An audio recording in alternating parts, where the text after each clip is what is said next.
अस्सलाम वालेकुम, welcome to my channel simple solution. कैसे हैं आप सब लोग। आज की जो वीडियो है वो है related to cough and flu. जैसे कि आप देख रहे हैं कि सर्दियों का सीज़न चल रहा है और हर तरफ जो है वो ज़ुकाम खांसी जो है ये फैला हुआ है। तो ये वीडियो जो है वो उन लोगों के लिए है जिनको बहुत शदीद कफ़ रहती है या फ्लू रहता है। तो ये वीडियो ज़रूर एंड तक देखिएगा। तो चलिए जी मैं चैनल स्टार्ट करती हूँ। तो चलिए जी मैं अब जो है वीडियो अपनी स्टार्ट करती हूँ। स्टार्ट करने से पहले जो मेरे चैनल पे न्यू है वो सब्सक्राइब करना ना भूलें। वीडियो अच्छी लगे इसको लाइक करें और शेयर ज़रूर करिएगा। तो चलिए जी वीडियो स्टार्ट करते हैं। चलिए जी हमारे जो इस कावा के लिए मैं बना रही हूँ कावा बेसिकली, और इसके लिए जिन चीज़ों की हमें ज़रूरत है उसमें हमें चाहिए सिनेमन। ये दालचीनी के जो है छोटे छोटे मैंने टुकड़े करके रखे हुए हैं।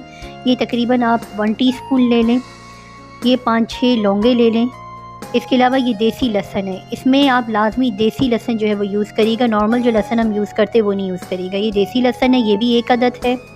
और अदरक है, अदरक के 2 से 4 पीसेस आप ले लीजिएगा। मैं आपको 1 गिलास का बता रही हूँ, यानी एक ये जो इस तरह का है इसका मैं आपको बता रही हूँ कि इसके लिए आपको इतनी इंग्रेडिएंट्स की ज़रूरत है।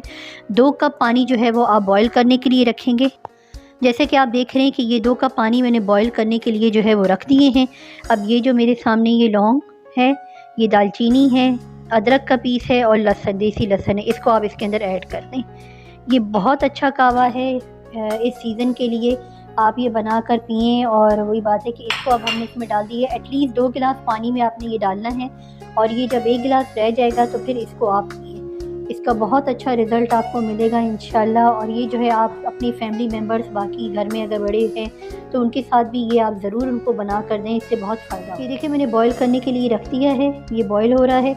एटलीस्ट जब ये गिलास के करीब रह जाएगा तो उसके बाद आप इसको जो है स्ट्रेन करके आप इस्तेमाल करें। कोशिश करें कि ये कावा जो है वो सुबह शाम 2 दफ़ा जो है वो लाजमी पिए, और जब भी बनाएं तो इसको फ्रेश बनाएं। तो देखिए जी हमारा कावा जो है वो टी जो है वो रेडी हो गई है। इसको आप हर्बल टी भी कह सकते हैं। ये फ्लू और कफ दोनों के लिए बहुत अच्छी है। इसमें आप 1 टीस्पून हनी भी मिलाकर ऐड कर सकते हैं। जो डायबिटिक हैं वो हनी ना यूज़ करें, वो इसको सिंपली ले सकते हैं। बहुत अच्छा है। आपको पता है कि लहसुन के भी बहुत फ़ायदे हैं, लौंग के भी बहुत फ़ायदे हैं और दालचीनी के भी। और जब सारी चीज़ें मिलकर आप बनाएंगे तो उसका ज़रूर आपको अच्छा रिज़ल्ट मिलेगा। मुझे और मेरे घर वालों को अपनी दुआओं में याद रखिएगा। मिलते हैं नेक्स्ट वीडियो में। अल्लाह हाफ़िज़।